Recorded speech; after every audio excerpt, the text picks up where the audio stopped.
Well, good morning, everyone. Thanks for coming. My name is Frank Bolton. I'm wearing two caps today. I'm the CEO and founder of the Atlantic League of Professional Baseball.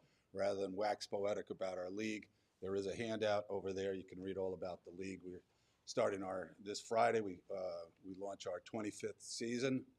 We're the first MLB partner league. What does that mean? We're the league that does all the test rules that are now percolating to the major leagues, like the 18-inch base, like instead of throwing four balls and you have an intentional walk, just trying to pick up the pace of play. We've got a pitch clock now, as you know, if you follow baseball. So very thoughtful around the game. Everybody, not everybody loves change, so the fan base, and then they go, okay, well, the games used to be 3 hours and I'd go to sleep, and now they're 2 hours and 30 minutes. I can do that. So that's one of the hats I wear. And the other hat is I'm a proud member of the Downtown Baseball organization. And at this time, I'd like to introduce my partners, Jim Holzapfel, Linda Embersall, Don Bowman, and Chairman Blackie Bowen.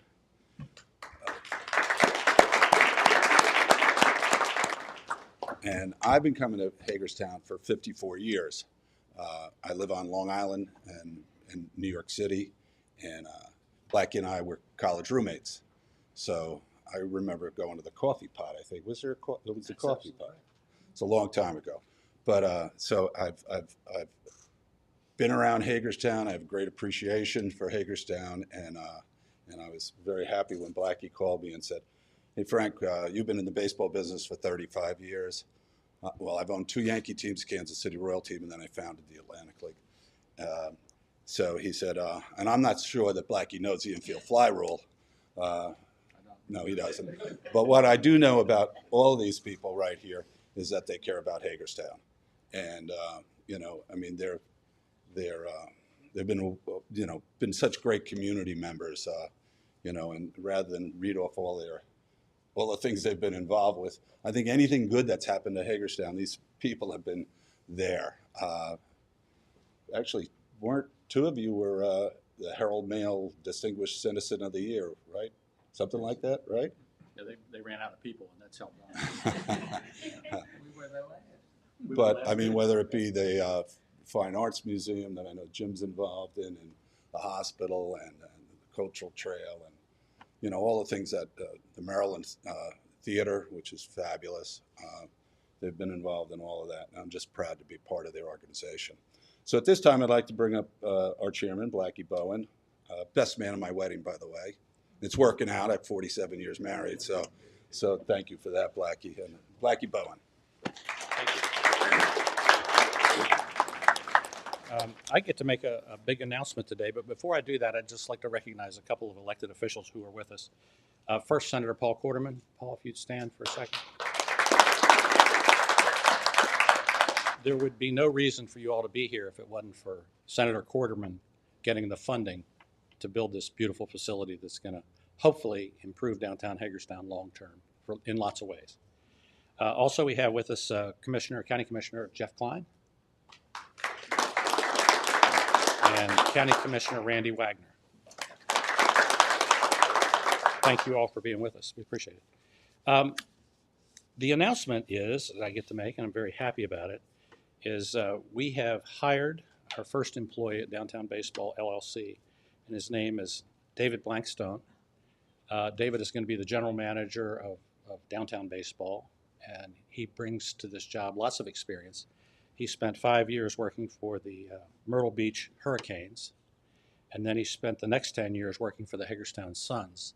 In the last 5 years of that 10-year period, he served as the general manager of the Suns. Most recently, he's been the athletic director at St. Maria Goretti High School. His wife's name is Kim, and they have two grown children. And he's been in Hagerstown for 30 years. And I can tell you lots of things about him, but I'm only going to tell you two right now. He loves Hagerstown, which is consistent with the ownership here.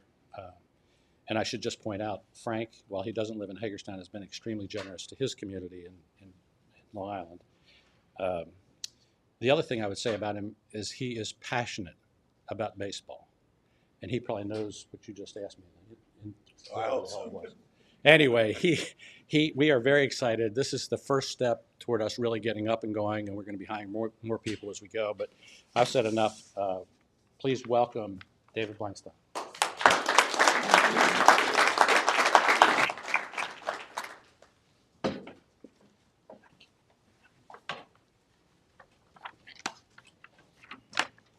It's kind of a 360 for me. First, I'd like to thank the ownership group for this wonderful, unique opportunity. We're about 12 months away from opening this stadium, and that 12 months is going to seem like it's going to take forever, but I guarantee by next opening day, we're going to sit back and go, where did that 12 months go to? Because it's going to fly by as well. It's going to be a really great experience. After 20 years in education and the past 13 at St. Maria Goretti, there are several factors that made me want to get back into the crazy world of minor league baseball, again, beyond my love of the game. The first, quite obviously, is this new stadium that will slowly start coming out of the ground behind us. I worked for 9 years for the Suns at Municipal Stadium. That was a challenge at times, so that the prospect of working in a new stadium was very appealing for obvious reasons. It's a great project. The next is that we're really blessed to have a great ownership group that's committed not just to the success of the team, but also the growth of Hagerstown and Washington County. I really believe that great organizations start at the top with great leadership.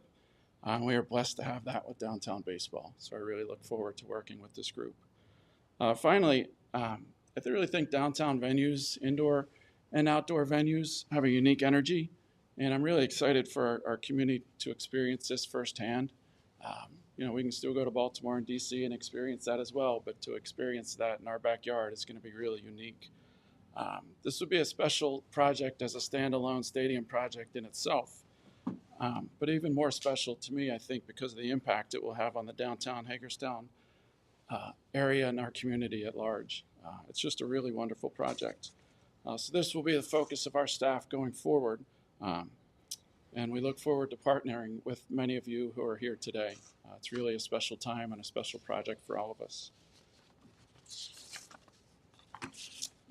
Lastly, Hagerstown has a rich baseball history. We've been home to professional baseball on and off for over 100 years. From Little League to Pony League to high school to American Legion to Hagerstown Community College, Hagerstown is a baseball town. I coached girls lacrosse for the last 4 years at Goretti. Hagerstown is a baseball town, trust me. It really is. Since the early 90s, we've seen stadiums built in Frederick and Bowie and Salisbury and Aberdeen and Waldorf, not to mention big league facilities in Baltimore and PG County. We've waited a really, really long time for this opportunity, and it's finally our turn, which is really exciting. Thanks to everyone for joining us today and for your support of this amazing project. Our staff, once we build it, and I look forward to working with you over the next 12 months, and I hope to see you all at opening day 2024. Thank you.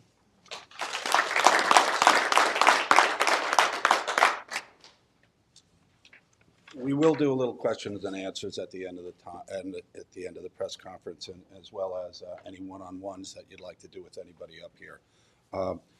Downtown Baseball is also very excited to announce that we've retained the services of the Domino Management and Consulting Company, Chuck Domino and Mary Nixon. Right here, I've known Chuck for 35 years. He's been much awarded, president and general manager of many teams, and he's consulting business.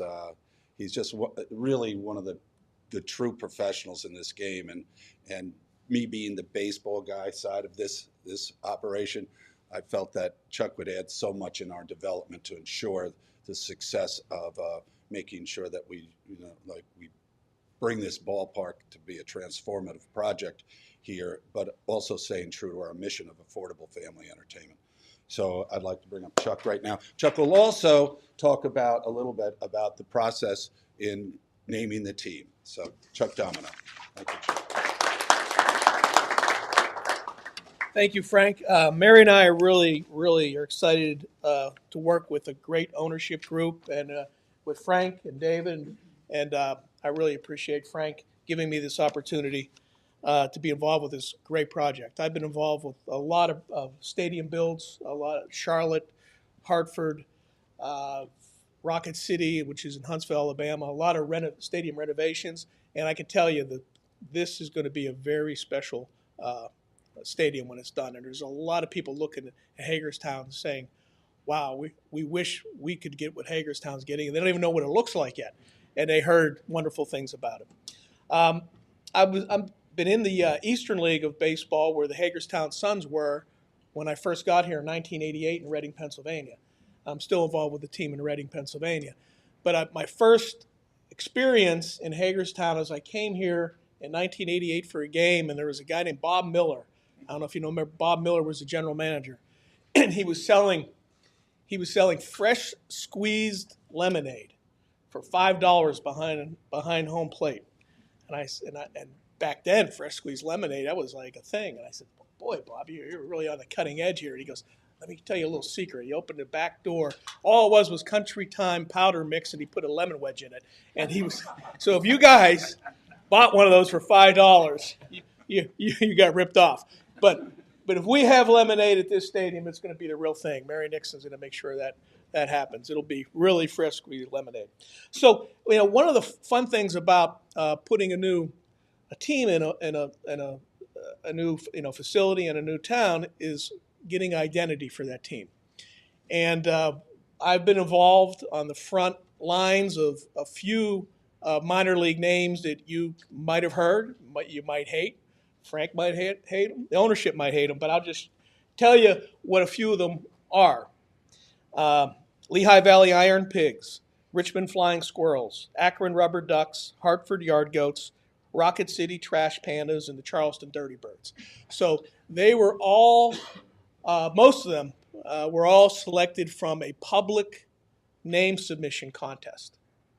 And we're going to do the same thing here, partnering with the Herald Mail to host our Name the Team contest. And we have Zach here that we're working closely with Herald Mail. And we're going to be kicking off the name submissions on May 22nd, and we're going to run it till June 2nd, where people are going to have the opportunity to go to the Herald Mail website. It'll be promoted. You'll hear about it in advance of that. They can put in any name as often as they want, different names as often as they want, and they have to just do a little description why they think that name is befitting of Hagerstown. And then on June 19th to June 30th, we're going to have another press conference, probably right here, and we're going to announce the 5 finalist names. And then from June 19th to June 30th, that period of time, we're going to have those 5 names listed with the Herald Mail, and people can then vote on which one of their favorite name is. And then on July 13th, we're going to have a press conference announcing the winning name of those 5 names. At that time, we'll pick a time where we're going to have another press conference, probably August or September, when we unveil the logo and the uniforms and all the good stuff, and maybe have some merchandise available. So we have a process in place. It's been used before in several other places to choose the name. It's a very good process where the public has a lot of input.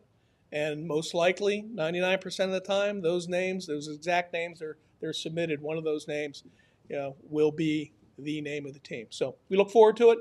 We look forward to seeing you at the ballpark. It's going to be, like David said, it's going to be a whirlwind of the next 12 months. We have a lot of work to do. Most of that's going to fall on David.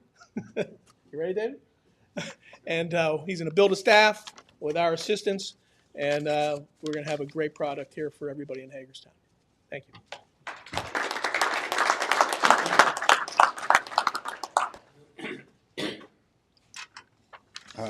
We're going to have when you pull up here and you see the assemblage of the buildings and what's going on outside, I felt that it might be nice for John Erdy, project manager for Maryland Stadium Authority, to just give us a little update.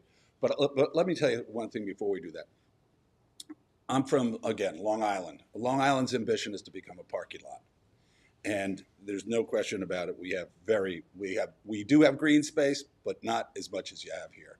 So when I fly into BWA and Blackie picks me up and we drive out, all I see is land, right? Just all I see is land. But then when I spoke to these guys, they said, no, we're going downtown. I went, huh? And they said, no, we want to have a transformative project for downtown Hagerstown. And that's what we see out here. And it wasn't an easy task for the Maryland Stadium Authority to acquire the car wash and the county buildings and about 5 parcels, right? And the site itself has challenges. There's no question about it. So there's a lot of money, a lot of effort that's gone into just the dirt. So, we've been at this for a while, but trust me, the ballpark is going to come out of the ground very soon. John, if you'd come on up and just give us a little bit of an update.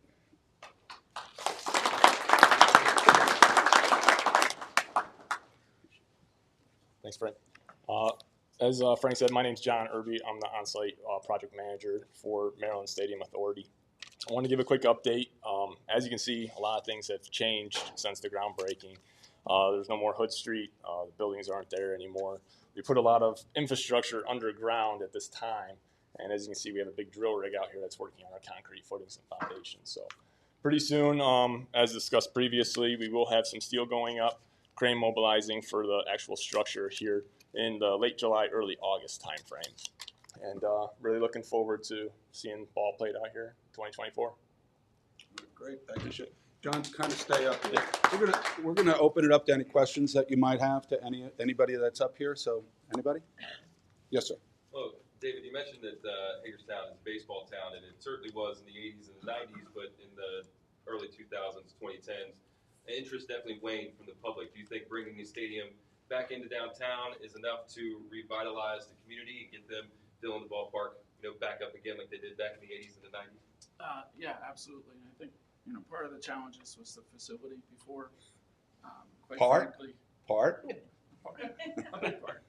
Honestly, when that stadium opened in 1981, I think it was outdated at that point. From personal experience, it was a challenge. Your goal is to attract fans to the ballpark, and on nights when we did that, we were great. We got a great crowd, but the fan experience wasn't real good because the concourses were small and the concession areas weren't real good. So it was kind of a double-edged sword. Pardon the pun, but this is a whole different ballgame. It really is, and I think there's a track record of downtown facilities being successful in other markets, and this shouldn't be any different. Yeah, there's no question about it. We're very facility driven, and you're going to see a state-of-the-art facility that really no minor league ballpark in this state has. And Maryland Stadium Authority is the best. I've worked on 15 different ballpark development, and nobody's as good as the Maryland Stadium Authority. Actually, we have a great team. We have Turner Construction, and we have Pendulum as our architect. Greg Snook is here. Where's Greg? Oh, there he is. And he's, what's your role with the Chief? Are you president, or you're president and chief? And they will actually own the ballpark and lease it to Downtown Baseball. So all these people have come together and worked terrific, to what's going to be a state-of-the-art ballpark, something like you've never seen before. So that's the attraction here. Anybody else? Questions? Yes, sir. David, with an Atlantic team going into Frederick, how do you foresee these two teams re-energizing some older fans, but kind of bringing new fans into the mix as well? I think it's wonderful. I'm not sure, to my knowledge, Frederick and Hagerstown have never been in the same league. I haven't been. Which seems a little wonky. I mean, it makes too much sense for us not to be in the same league. It's a great crossover. Fans can visit the other cities' ballparks. We're going to win that battle. No offense to the Frederick people here. Sorry. It's just a natural rivalry that never existed before that will now, and I think that's really exciting. We have York and Lancaster have this. It's like Hatfields and McCoys. These people go at it. So at one time they were the White Roses and the Red Roses, and they had this great rivalry that goes way back. And I know that Brooks Robinson was either a White Rose or a Red Rose. I don't know which one, but we have these great rivalries that and you sort of have that one mountain that kind of divides it, right? Those are and in York and Lancaster they have a river, so there are those divisions. So yeah, it's going to be good. Anybody else? Yes, sir. When do you start building a team, like getting a manager, coaches, players, and where are they going to come from? Yeah, you know, it's interesting with the Atlantic League. 40% of our players have major league time. You might have read about Daniel Murphy, who played for the Nationals, but he's playing on Long Island for my Long Island Ducks. And, you know, so we'll start building that probably in January. We'll start, you know, we'll probably look for a manager before that, but in January, and then when spring training, a lot of our players get released out of major league camps. They don't want, if they go home and they wait for the phone to ring, it doesn't ring. So they play in the Atlantic League for their opportunity to get back to the major league. So we play at the higher end of baseball. You know, what you've seen either in Frederick or in Hagerstown in the past is sort of the lower levels of the minor leagues. You'll see more players that you're familiar with come through in the Atlantic League. We've had, you know, Ricky Henderson's played in our league. We've had 4 or 5 Hall of Famers actually play in the Atlantic League. So we'll be getting to that, and it happens a little bit later. So January, February, March. Yes, sir. Baseball's fan base is skewed older and older as time's gone on. Right. But there's still a renewed push to get a lot of younger fans into baseball. Is there anything that you guys are specifically doing to try to get both segments, the older population who has seen baseball in this area and the younger population either hasn't seen it or saw a completely different product?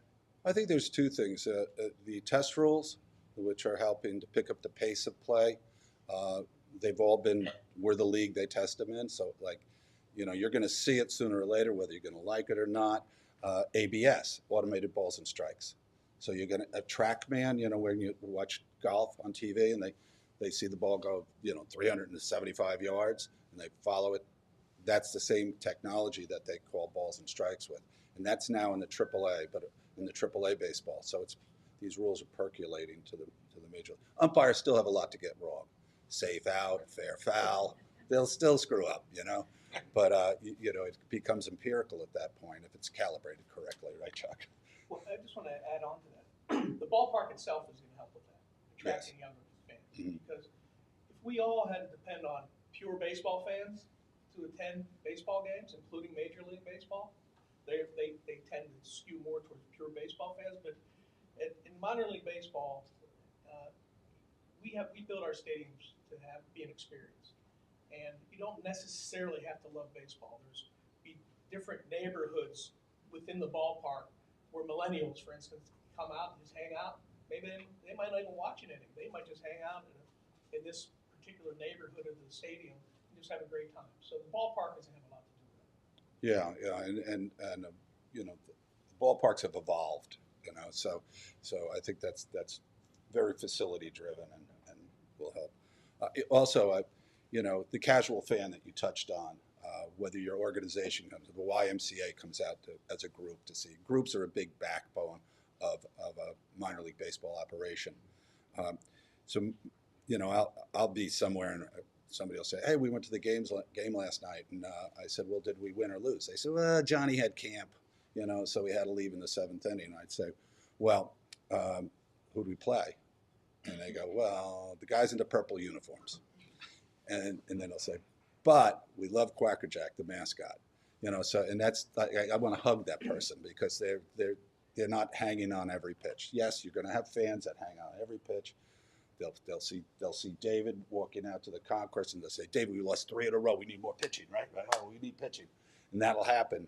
But majority of the people are your community members, the people you see, you know, at restaurants in town and at the Y and wherever. You know, those are the people that really going to come and support this baseball team. Anybody else? Okay, anybody's available for one-on-ones, but we want to thank you very much for coming, and we look forward to seeing you, as everybody said, at the ballpark about a year from now. Thank you.